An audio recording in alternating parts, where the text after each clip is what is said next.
Bismillahirrahmanirrahim. Alhamdulillahirabbil alamin wassalatu wassalam ala asyrafil anbiya'i wal mursalin wa ala alihi wa sahbihi ajma'in. Subhanaka la ilma lana illa ma 'allamtana innaka antal alimul hakim. Rabbi shrah li sadri wa yassir li amri wahlul 'uqdatam min lisani yafqahu qawli. Amma ba'd. Alhamdulillah ala ni'matil Islam, alhamdulillah ala ni'matil iman wa kafa biha min ni'mat. Alhamdulillah, segala puji bagi Allah Subhanahu wa taala yang memberi kita nikmat Islam iman, memberi kita nikmat sehat sempat, memberi kita berbagai macam kenikmatan untuk selalu bisa mengkaji perkara-perkara yang menjadi ilmu yang Allah taala titipkan kepada para nabi, kepada para rasul, kepada orang-orang yang diinginkan sama Allah taala untuk menjadi baik, yang diinginkan oleh Allah taala untuk masuk ke dalam surganya. Man yuridillahu bihi khairan yufaqihu fiddin. Barang siapa yang diinginkan sama Allah taala kebaikan bagi diri hamba tersebut, Allah taala memahamkannya dengan kepahaman yang benar di dalam perkara agama-agama mereka, sehingga di dalam berkehidupan ini mereka diajarkan sama Allah taala untuk ibadah dengan benar, untuk bermuamalah dengan benar, untuk bercakap dengan benar, untuk berperilaku dengan benar, mencontoh setiap akhlak dari akhlak baginda kita Nabi besar Muhammad sallallahu alaihi wasallam. Termasuk di antaranya adalah cara kita di dalam berlisan atau cara kita menggunakan lisan, cara kita berucap kepada sesama hamba-hamba Allah taala.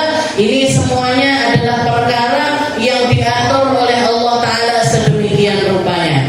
Semacam yang kemarin minggu lalu kita bahas, wa madlul ghani wasyarmu wasabbu wal la'n wal istihza'u bil muslim wa kullu kalamin mu'addilah wal kadhibu 'ala Allah wa 'ala rasulih wad da'wal batilah. Minggu yang lalu kita sudah membahas tentang maksiatnya lisan, perkara-perkara yang Allah taala haramkan untuk keluar dari lisan-lisan kita, yaitu wasyatmu wasabbu, mengucap kalimat-kalimat yang kasar, mengolok-olok orang lain, melaknat ataupun juga merendahkan hamba-hamba Allah taala.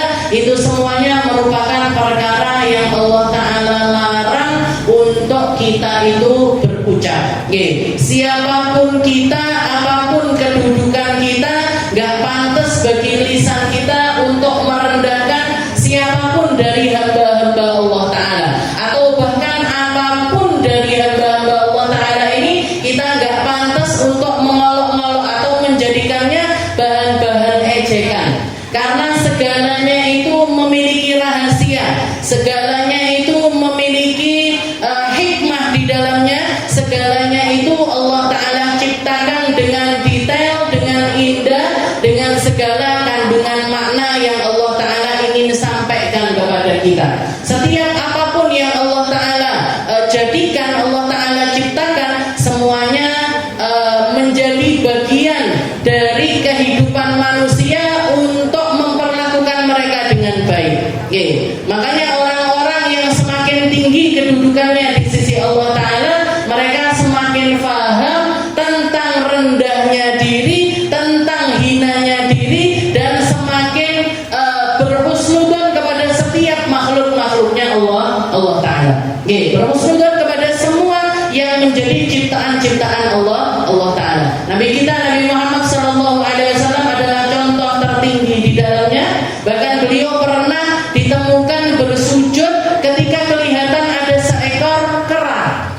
Ada kera lewat, ada monyet lewat, Rasulullah langsung sujud. Ditanya sama para sahabat, ya Rasul, ini sujud apa? Katanya Nabi Muhammad, aku sedang bersujud dengan sujud syukur karena Allah taala menciptakan aku sebagai seorang manusia, bukan sebagai seekor kera. Jadi bahkan merasa pantas untuk membandingkan dirinya dengan kera.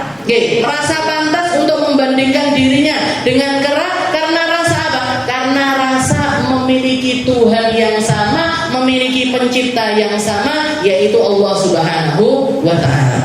Makanya orang semakin paham, semakin ngerti, gak akan keluar dari lisannya itu cemooh ataupun juga mengolok-olok hamba Allah Ta'ala yang lainnya. Lalu selanjutnya dikatakan oleh Habib Abdullah bin Husain bin Tahir, wal kadhibu 'ala Allah wa 'ala rasulihi wad da'wal batilah. Juga termasuk maksiatnya lisan adalah berbohong atas nama Allah, berbohong atas nama Nabi Muhammad sallallahu alaihi wasallam, ataupun mengaku membuat pengakuan terhadap orang lain untuk menyelamatkan dirinya, untuk menyelamatkan dirinya juga dengan kalimat-kalimat kebohongan. Jadi bohong sendiri itu sudah dosa besar. Ada dosa yang lebih besar lagi, yaitu dosa berbohong dengan menggunakan namanya Allah Subhanahu wa Ta'ala. Sumpah demi Allah. Jadi bersumpah atas nama Allah Ta'ala, padahal apa yang diucapkan selanjutnya ini adalah sebuah kebohongan. Jadi dia menjatuhkan nama Allah Ta'ala untuk mencapai apa yang diinginkan oleh dirinya. Ini menjadi salah satu dosa yang terbesar.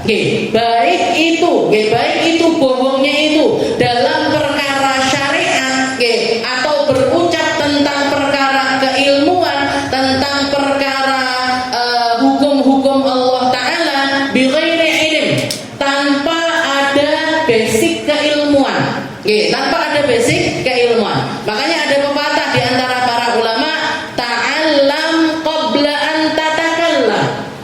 Belajarlah kamu sebelum kamu itu berbicara. Belajarlah kamu sebelum kamu itu berucap. Belajarlah kamu sebelum mengeluarkan kata-kata apapun dari lisanmu. Ta'allam qabla an tatakallam. Belajar dhisik. Jadi kamu misalkan kamu mau bicara apa? Oh, saya mau bicara tentang ilmu fikih. Maka ukurlah pengetahuanmu di dalam ilmu fikih, jangan berucap di atas apa yang kamu tidak tahu. Ditanya orang gini, oh ini hukumnya gini. Ditanya ini hukumnya gini. Ditanya ini hukumnya gini. Makanya juga ada pepatah juga yang mengatakan la a'lam nisful ilm. Kalimat saya nggak ngerti itu adalah setengah dari ilmu.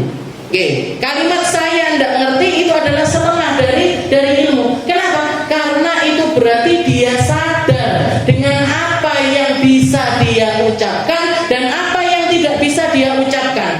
Manusia ini ilmunya punya kapasitas. Ilmu ini ada batas. Ilmu ini ada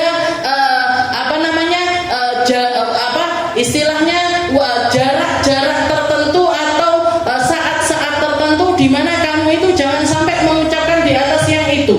Kenapa? Karena kamu belum belajar tentang perkara tersebut. Kayak kita misalkan, saya ngaji fikih, saya ngajar dengan semuanya kitab fikih Sulam Taufik. Kenapa kok ngajinya Sulam Taufik, Ustazah? Karena saya sudah belajar Sulam Taufik. Bahkan menghatamkannya beberapa kali di pondok pesantren. Oh, Habib Umar waktu jelasin Sulam Taufik gini. Oh, guru saya yang ini ketika ngajar Sulam Taufik bahasnya begini. Oh, guru saya. Jadi saya nggak ngajarkan ilmu fikih yang istilahnya yang di atas apa yang saya belum pernah belajar. Karena di atas setiap ilmu ini ada ilmu yang lain. Di atas jadi kita belajar kitab ini, di atasnya ada kitab yang lain. Di atas kitab ini ada lagi di atasnya. Di atas kitab ini ada lagi di atasnya. Terus seperti itu tanpa ada batasnya. Dan ketika kita ketemu sama seorang ulama, sudah belajar dari seorang alim, ternyata alim ini punya guru yang lebih alim darinya. Gurunya yang alim ini lebih punya guru yang lebih alim dari. Terus seperti itu. Gak akan pernah ada habisnya. Makanya ketika berucap, ketika ngajar, saya setiap kali mau ngajar ini, mau duduk di majelis, saya gak akan pernah berani duduk kecuali saya mempersiapkan sesuatu yang dulu pernah saya pelajari, atau beberapa atau istilahnya tambahan keilmuan setelahnya saya catat biar apa? Biar ini nggak pergi kemana-mana ini nanti pembahasannya. Biar saya nggak ngomong ngawur, biar saya nggak ngomong di atas kapasitas keilmuan saya. Nah, setelah itu nanti kalau misalkan ada orang nanya terus, saya kok nggak baru dengar ini, kok baru dengar pertanyaan yang kayak gini, kok baru dengar model permasalahan yang semacam ini. Saya merasa sulit untuk menjawabnya, maka cukup ucapkan dengan kalimat, maaf Bu, saya belum ngerti. Nanti coba tak tanyakan guru saya.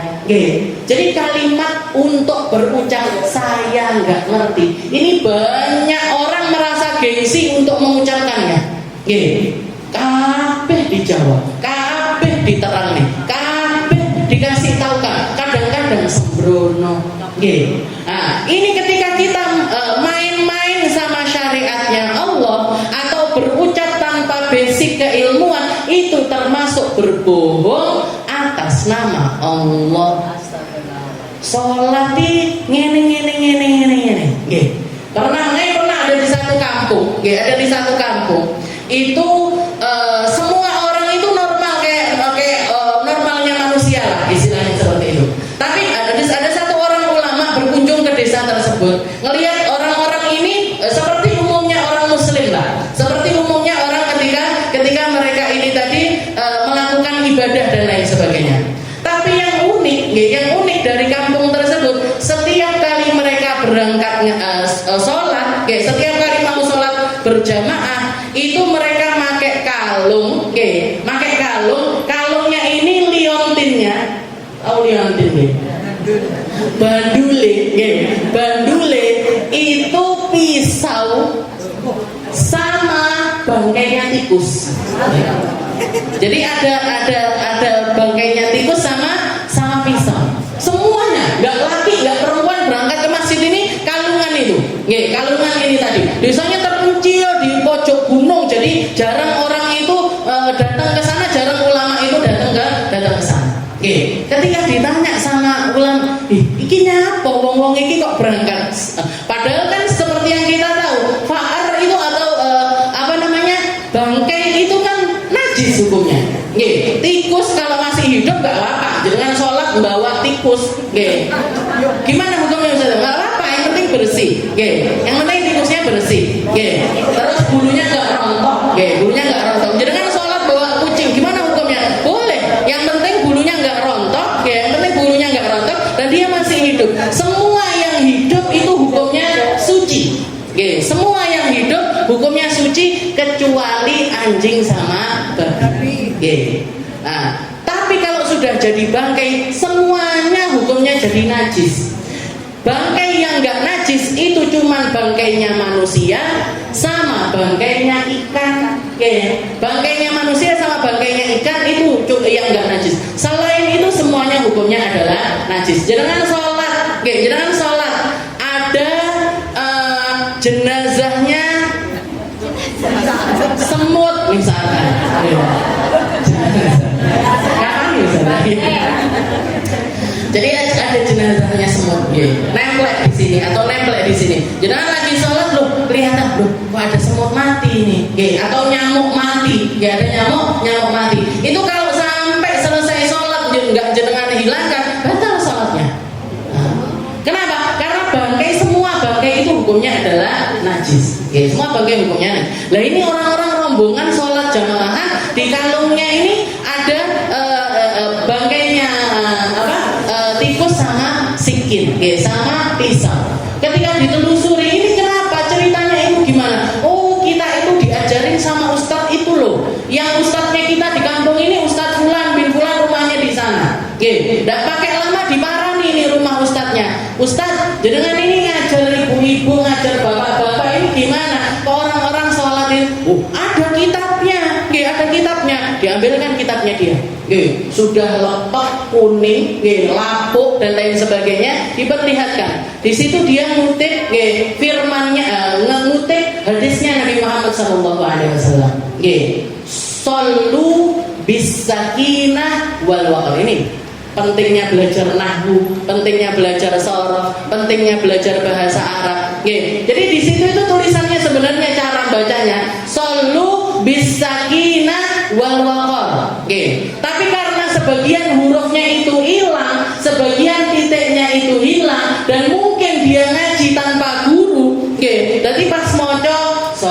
Sallu bisikin wal wafar. Wafar itu jamaknya fa'ar. Jamaknya tikus. Tikus satu fa'run. Tikus banyak wafar. Jadi sallu bisikin wal wafar. Salatlah kalian sama bawa pisau sama tikus. Padahal harusnya apa? Salatlah dengan penuh ketenangan, baik ketenangan hati ataupun juga ketenangan fisik. Sakinah itu ketenangan, ketenangan yang sifatnya itu hati. Kamu kalau sholat hatimu tenang dhisik. Makanya jangan komat baru wudu. Kalau komat di masjid sudah komat, jenengan baru wudu, ini sholat mesti belayu-belayu. Apalagi sholatnya di Masjid Darussalam, dadak menggawan dulu, nyampe atas, gak mungkin bisa tenang hatinya. Tak bah. Pada katanya Rasulullah, sallu bisakinah. Kalau sholat itu tenangkan hati, tenangkan juga badanmu. Jangan sholat motone lihat sana sini, kepalanya nengok sana sini. Kepala kan nggak batalin sholat, nengok-nengok. Iya, tapi kalau main-main ya batal tetepan. Jadi istilahnya nengok-nengok tangan, main-main, garu-garu dan lain sebagainya. Nah ini bukan sholat yang diajarkan sama Rasulullah Shallallahu Alaihi Wasallam. Selalu. Jadi gara-gara apa ini? Gara-gara Pak Ustadz yang nahwunya separuh ini paling. Jadi belajar nahwunya nggak tutup, belajar sorofnya nggak tutup, belajar bahasa Arab nggak tutup, dan mungkin dia ngaji kitab itu nggak pakai guru, akhirnya bikin fatwa yang semacam itu. Jadi al-kadzib 'ala Allah, bohong dengan menggunakan syariatnya Allah, ilmunya Allah. Ini saya datang dari guru saya, ini anunya guru saya. Semua yang mengklaim tentang perkara agama dan dengan kebohongan itu semuanya adalah sesuatu yang diharamkan. Haram keluar dari lisan kita sesuatu yang semacam al-kadzib. Jadi baik itu syariat atau segala sesuatu yang kaitannya dengan hukum-hukum Islam atau berbohong kepada orang-orang anir ru'yah, tentang mimpi yang dia lihat. Mimpi yang dia lihat, misalkan ngaku-ngaku, aku lho bengi ketemu Rasulullah. Di mana? Mimpi. Nah, misalkan nanti kalau untuk memuluskan jalannya dia mempengaruhi orang-orang, mempengaruhi jamaah atau mempengaruhi orang-orang awam, teko sampean ning gone Masjid Darussalam. Ini tapi insyaallah bukan saya yang ngomong. Datanglah ibu-ibu ke Masjid Darussalam. Kenapa Ustazah? Saya lihat Rasulullah itu hadir di Masjid Darussalam. Ini mantep napa mboten? Mantep. Tapi kalau itu adalah sebuah kebohongan, ini yang ngomong kena laknat dari Allah Ta'ala. Jadi istilahnya, dan itu banyak dilakukan oleh oknum-oknum orang yang kebelet duwe jamaah akeh, yang kepingin kalimat-kalimatnya ini didengar sama orang. Bu, jangan main-main sama saya. Saya itu sering mimpi Rasulullah. Saya itu sering ketemu sama Sayyidina Abu Bakar, sering ketemu Sayyidina Umar, sering ketemu sama ulama Imam Ghazali. Saya dimimpi Habib Abdullah bin Husain bin Thahir, saya dimimpi Habib Abdullah bin Alawi Al-Haddad. Saya mimpi, saya ngomong lo merinding. Ngomong kayak gini nih merinding. Jadi istilahnya kalimat-kalimat, makanya istilahnya hal-hal semacam mimpi, semacam sesuatu yang ghaibiyat atau sesuatu yang nggak perlu banyak diceritakan kepada orang, itu nggak perlu. Jangan mimpi sebagus apapun, seindah apapun. Saya mimpi saja apa? Mlebu surga. Mimpi masuk ke dalam surga. Kalau kayak gini masih nggak masalah. Yang penting masih sesuai dengan realitanya. Yang nggak benar itu gimana? Ketika kita mimpi sesuatu baru dikembang-kembangkan, ditakwil-takwilkan, dibumboni, ditambahin ini. Nah, ini yang masuk di dalam kategori al-kadzib al-kadhib 'ala Allah. Berdusta atas nama Allah Ta'ala atau berdusta atas nama Nabi Muhammad sallallahu alaihi wasallam. Wa da'wal batilah ataupun setiap klaim-klaim ucapan-ucapan yang batil yang enggak sesuai dengan kenyataan. Yang nggak sesuai dengan kenyataan. Makanya salah satu pesan guru saya, Habib Umar itu sering kali beliau itu bilang kepada murid-muridnya kalau ngajar atau untuk kita itu di dalam berdakwah, basic yang beliau ajarkan kepada kita adalah ilmu yang mumpuni, Setelah itu berusaha untuk mengamalkan setiap dari ilmu kita, Setelah itu yang ketiga adalah tazkiyatun nafas, berusaha untuk menepis setiap rasa hati yang buruk yang seringkali menjangkiti hatinya manusia. Kalimat-kalimat yang bisikan-bisikannya setan, bisikan-bisikannya orang-orang sekitar yang seringkali mempengaruhi hati seseorang, itu sama Habib suruh sering-sering kali untuk membersihkan. Makanya dikatakan termasuk di antara cara untuk tazkiyatun nafas, adalah menyimpan rapat-rapat perkara guru ataupun perkara orang-orang mulia yang kita ketahui, untuk menyampaikannya kepada umat ini bukan dengan berdasarkan hal-hal yang mereka ini nggak bisa menjangkaunya dengan kenyataan. Maksudnya apa? Ya masalah mimpi, ataupun juga kelebihan guru kita yang kalau orang nggak punya rasa hati yang benar penerimaannya, mereka akan seringkali salah paham. Seperti yang pada akhirnya terjadi zaman sekarang ini. Jadi banyak orang mendewa-dewakan gurunya, ataupun juga menganggap gurunya ini istilahnya memiliki kedudukan yang seperti ini, sehingga sampai melampaui batas di dalamnya. Nyeritakan hal-hal yang sepatutnya nggak perlu diceritakan.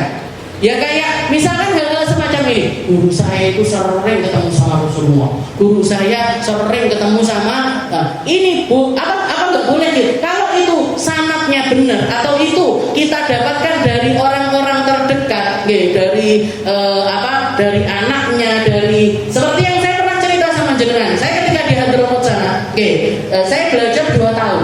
Saya belajar itu 2 tahun. Tahun pertama begitu masuk, saya langsung masuk kelas 5. Lulusnya kelas 6. Jadi setahun saya belajar itu sudah langsung lulus. Sudah langsung lulus dari manhaj atau kurikulum belajarnya Daruzzahrah itu saya sudah selesai di tahun pertama. Setelah itu saya melanjutkan tahun kedua, itu Ramadan, saya ingat sekali Ramadan kedua saya di Daruzzahrah itu tahu-tahu Habib Umar itu ganti semua kurikulumnya sekolah. Yang dulunya hafalan Al-Quran itu nggak wajib, jadi diwajibkan.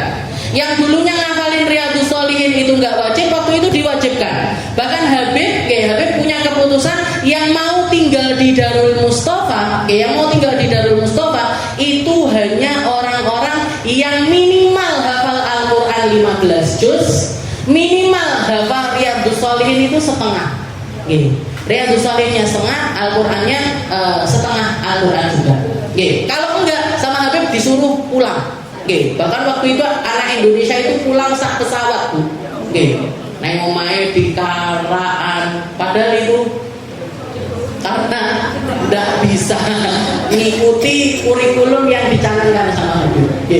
Jadi dipulangkan mereka itu, bukan pulang dalam keadaan lulus itu enggak, tapi dipulangkan. Sak pesawat nih, Bu. Ingat sekali saya. Nah, ternyata setelah ditelusuri, kita nanya-nanya, kenapa Habib kok tahu-tahu tiba-tiba itu kok ganti kurikulum?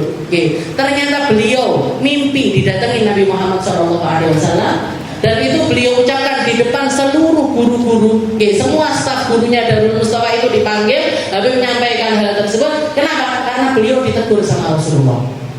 Kata ya Rasulullah, ya Umar, wahai Umar, mana ini di pondok kamu ini Al-Qur'annya itu kok nggak terlalu kamu perhatikan. langsung bangun tidur, beliau paginya itu langsung mengumpulkan semua guru, diganti semua kurikulumnya. Jadi langsung ngafalin Al-Quran itu menjadi sesuatu yang diwajibkan di situ. Nah, kalau runtutannya benar kita dapat dari orang yang terpercaya, kita dapat dari guru-guru kita ataupun keluarganya Habib secara pribadi, maka nggak apa-apa disampaikan. Tapi kalau misalkan enggak, apalagi dilebih-lebihkan, kita nggak, ini runtutan Habib itu sering, Habib Umar itu sering dibilang orang, Habib katanya jenengan mimpi kayak gini, katanya Habib enggak, katanya jenengan gini, enggak, saya nggak pernah kejadian kayak gitu, nggak pernah. Jadi ini pertanggungjawabannya luar biasa. Makanya salah satu adabnya orang, atau Nabi Muhammad SAW mengatakan, man kallafa aine, bima lam tara, barang siapa yang memaksakan pandangan matanya untuk melihat sesuatu, mengaku melihat sesuatu, padahal dia tidak melihat sesuatu tersebut, nanti di hari kiamat dia akan dipaksa sama Allah Ta'ala untuk ngepang api neraka. Api dikepang itu sakit banget. Kita ngepang rambut aja, ada yang bisa, ada yang enggak. Lah ini api neraka sama Allah Ta'ala suruh ngepang, suruh ngepang sampai kapan? Sampai iso, sampai bisa. Dan dia nggak akan pernah bisa, sehingga akan selama-lamanya di dalam nerakanya Allah Ta'ala. Jadi nggak perlu memaksakan, Kalau ada orang yang mimpi ditemui sama Rasulullah, ditemui sama Sayyidina Abu Bakar, Umar, ataupun orang-orang mulia, itu adalah sebuah kemuliaan yang patut untuk disyukuri, yang patut untuk kita gembira atas hal tersebut, karena itu membuktikan bisyarah dari Allah Ta'ala itu menjadi terasa nyata di dalam diri kita, dan itu adalah kemuliaan yang luar biasa.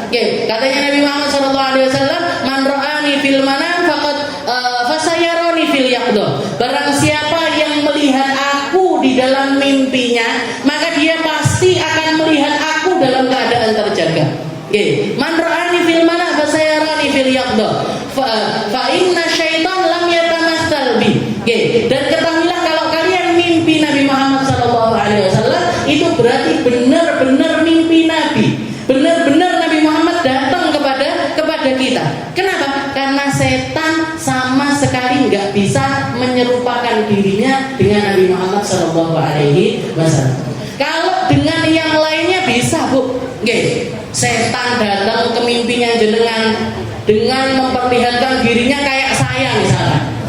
Saya datang, jenengan mimpi, saya melihat jenengan di dalam mimpi. Itu yang pasti bukan saya, wong saya urip, dan istilahnya bukan ruh saya masih berada di dalam jasad saya, itu sudah pasti bukan saya. Dan kalau dia ngomong misalkan di dalam mimpi, jenengan mimpi saya, setelah itu di mimpi itu, Bu, yang baik gininya, Bu, amalkan ini, Bu, amalkan ini. Nah, kalau yang dibilang itu kebaikan, jenengan ngamalkan silahkan.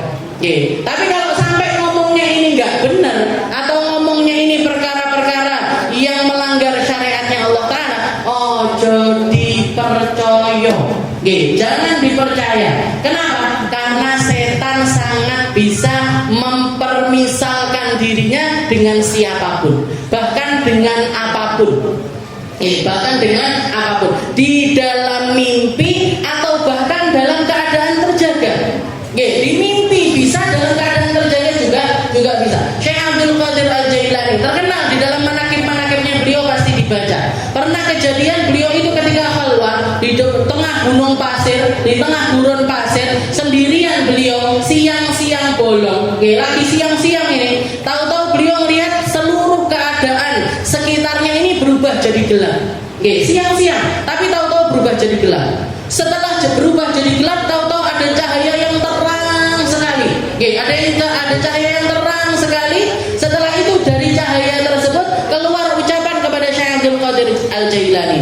Ya Abdul Qadir, wahai Abdul Qadir Al-Jailani, kamu adalah hambaku yang sudah beribadah sekian-kian tahun, yang sudah melakukan ini, sudah begini. Kamu sudah mencapai derajat kewalian yang luar biasa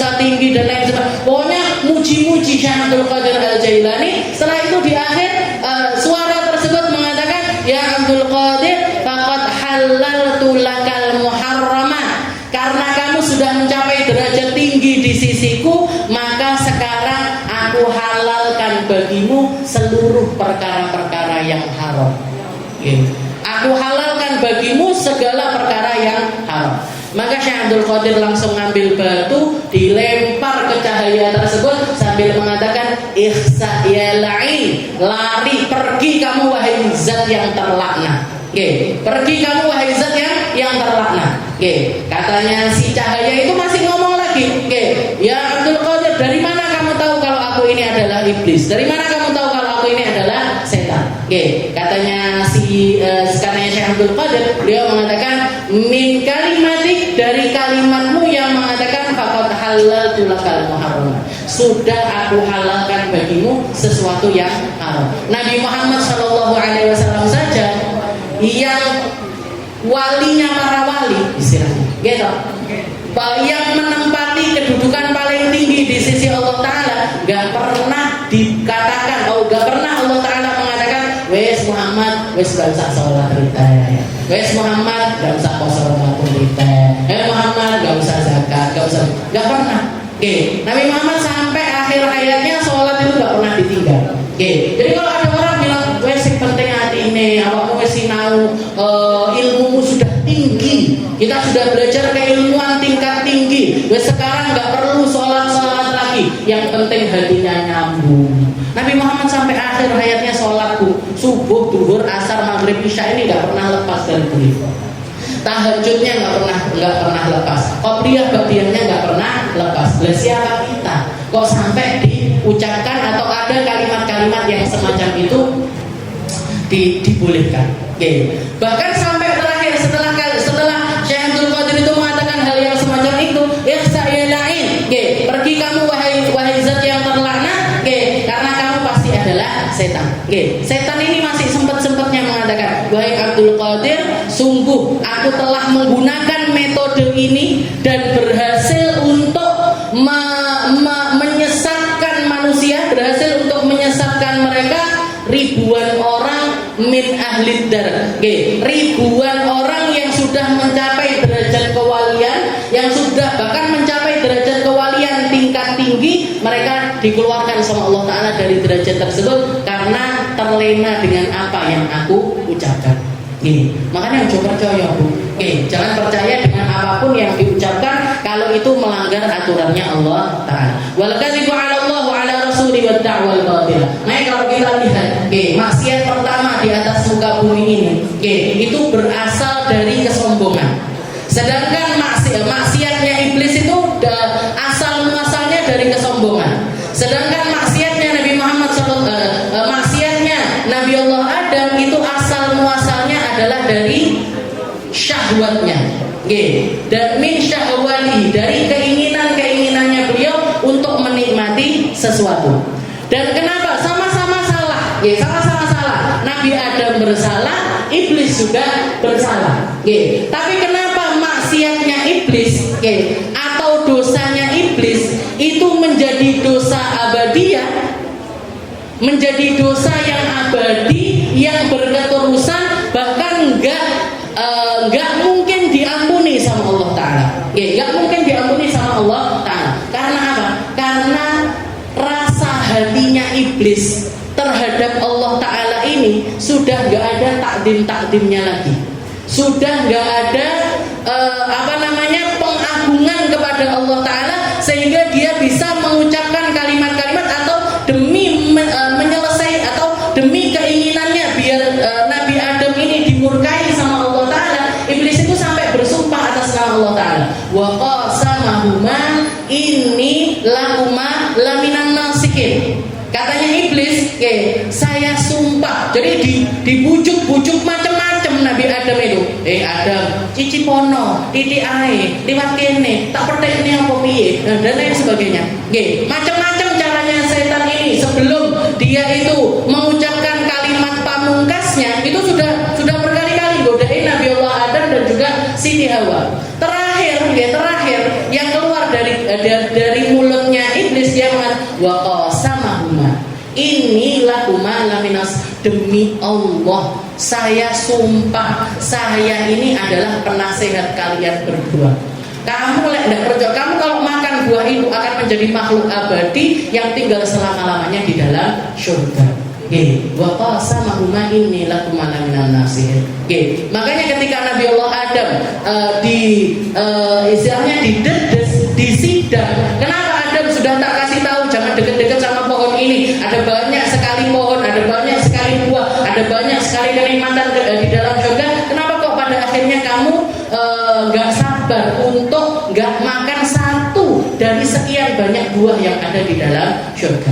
Apa jawabannya Nabi Adam? Katanya Nabi Adam, wa izzatik wa jalalik, demi kemuliaanmu ya Allah, ini la adunnu anna ahadan yakdibu kadababika. Jadi istilahnya Nabi Allah Adam itu mengatakan, demi kemuliaanmu ya Allah, saya itu nggak nyangka ada makhluk berani pakai namamu di dalam sumpahnya, dan sumpahnya itu adalah sebuah kebohongan.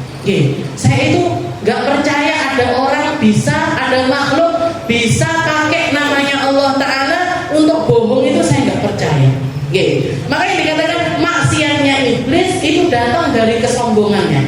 Sedangkan maksiatnya Nabi Allah Adam, Nabi Adam itu memang salah, Nabi Adam itu memang melakukan sebuah kesalahan, tapi kemuliaannya Allah Ta'ala di dalam dirinya yang istilahnya yang beliau itu pada akhirnya percaya dengan ucapannya iblis karena menganggap Allah Ta'ala ini begitu mulia, masa enek makhluk berani untuk menggunakan namanya Allah Ta'ala di dalam kebohongan. Istilahnya, jadi berarti saking mulianya namanya Allah Ta'ala di dalam hatinya yang bikin beliau ini ya wes lah, wong ngicipi tok ae, yang pada akhirnya makanya Nabi Adam itu diusir dari surga tapi disangoni sama Allah Ta'ala. Fatalaqa Adam min rabbih kalimatin fataba alaih, diajarin caranya taubat, diajarin caranya ibadah, wahyu enggak pernah putus. Malaikat Jibril tetap datang kepada Nabi Allah Adam untuk menjelaskan, hidup di surga dengan semuanya sudah ada, dengan hidup di dunia tanpa ada apapun. Ini kan Nabi Adam mesti bingung caranya gaya rumah, siapa yang ngajarin? Malaikat Jibril yang ngajarin bikin rumah ada jendelanya, ada ventilasinya, ada pintunya, yang ngajarin Nabi Adam segala hal itu siapa? Makanya dikatakan fatalaqa Adam min rabbih kalimatin.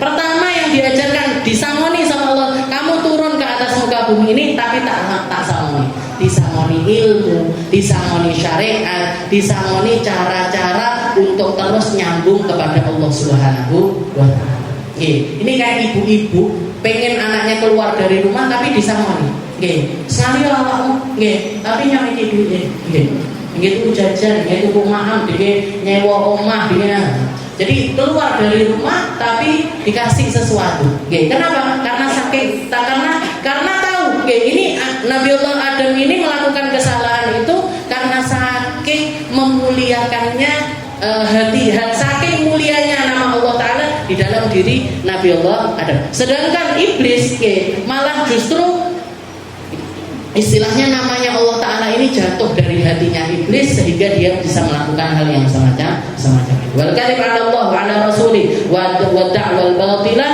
wa talaqul bid'ah, dan juga talak bid'ah atau talak bid'ah itu termasuk dosa besar dari dosa-dosanya lisan. Insyaallah kita lanjutkan di pertemuan selanjutnya. Wallahu a'lam bishawab.